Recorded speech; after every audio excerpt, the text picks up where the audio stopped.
Hey team, welcome back to my channel. Here is an overview of this video. / show files. Enter the directory path is like, what do you want to see? And I'll just say dot, that means the current path. And notice this output is the same output as this ls-al command above here. The source code for this video is available on my GitHub account. Go to github.com, softwareNuggets. Go to repositories, assembly. Here you can see lesson 12, show files, source code, and a script to build it. There you go. On lines 1 and 2, we begin with two critical assembler directives. The bit64 directive tells the assembler we're targeting 64-bit x86 architecture. This ensures proper instruction encoding. The default rel directive enables position-independent code by making all memory references relative by default. On lines 4 through 10, this is the data section that contains our program's string literals and constants. As you can see, each string is null terminated. Notice the 0 at each line. The prompt string requests user input.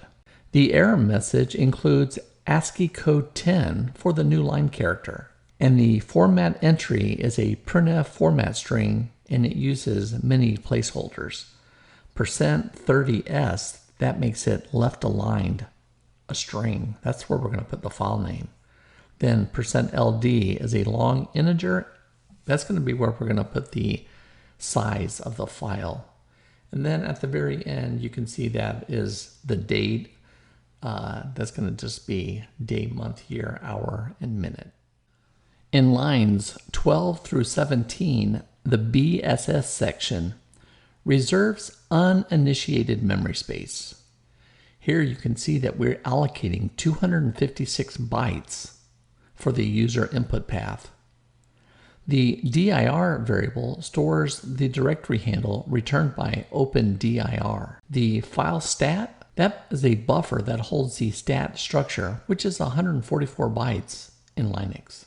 Here we declare main as global to make it visible to the linker as our entry point. Then we have our extern declarations, import C library functions, printf for formatted output, fgets for safe string input from standard in, and then we have opendir, readdir, and closedir for directory operations. Then we have strcmp, and we're going to be using them for string comparisons. lstat is used for file statistics. And then strcat and strcpy are for string manipulations. Localtime and exit, we'll be using that for file conversion and program termination. The main function begins with a standard x86 64-bit function prolog. Here you can see that we save the caller's base pointer, we establish our stack frame, and then we allocate 48 bytes for local variables and function call alignment. Let's now look at lines 30 to 37. Here we collect the directory path from the user. We use printf function to display our prompt. Then fgets, notice our 3 input parameters, to read input. Now the fget function prevents buffer overflow by limiting 255 characters plus 1, which is 256, for the null terminator, reading from standard in to our buffer path. Let's now look at lines 39 to 44. Here we're going to sanitize the input by removing the trailing new line character that fgets includes. repne scasb, that's an instruction that repeatedly scans the string in RDI for the character in AL 10, which is a new line character, until it's found. Or the register RCX reaches 0. When found, we replace the new line with the position RD-1 with a null terminator. On lines 46 to 51, we're going to attempt to open the directory using opendir. which returns a dir pointer on success and a null for failure. Then we say test rax instruction to perform a bitewise and to check for null without modifying the value. If successful, we store the directory handle for subsequent operations into the dir address.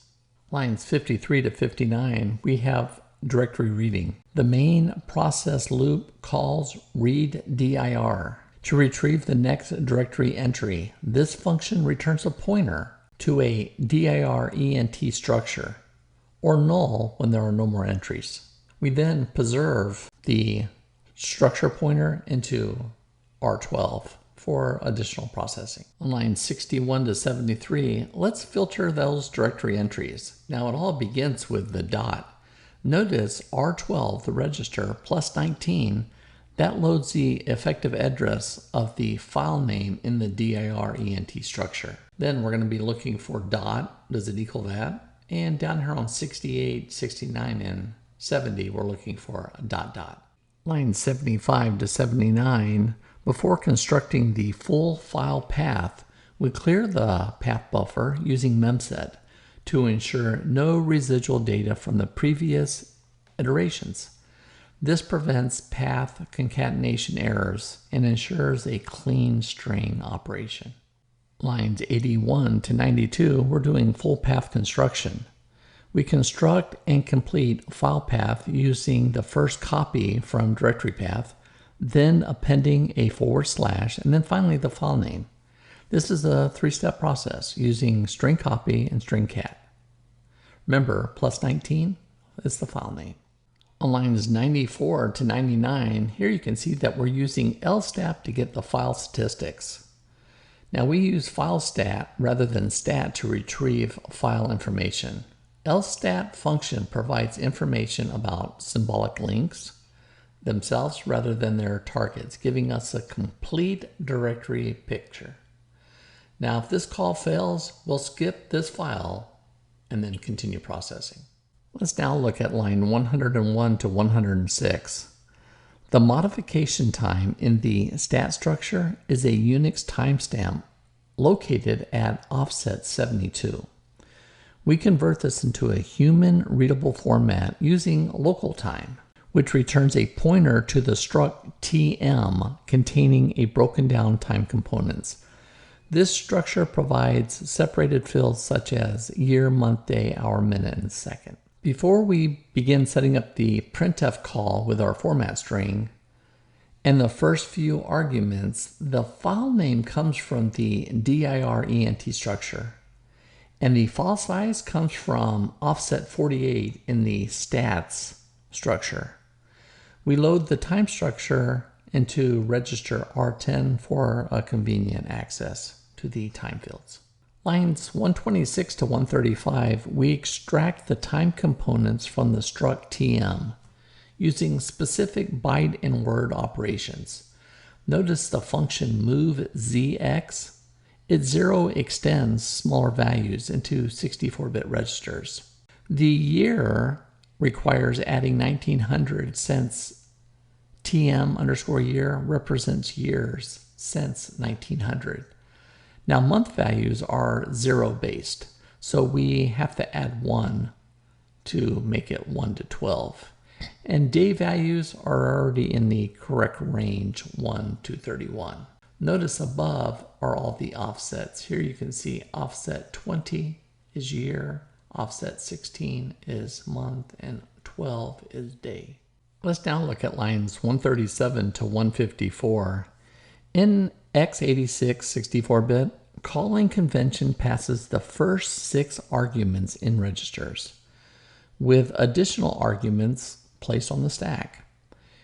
We allocated 32 bytes to store hour, minute, and second values on the stack offsets. Each value is 0 extended to 64 bits to maintain the proper stack alignment and calling convention. Before we call the printf function, we clear all AL registers to indicate no vector register arguments are used. After the call, we restore the stack pointer and jump back in the process to the next directory entry, creating our process loop.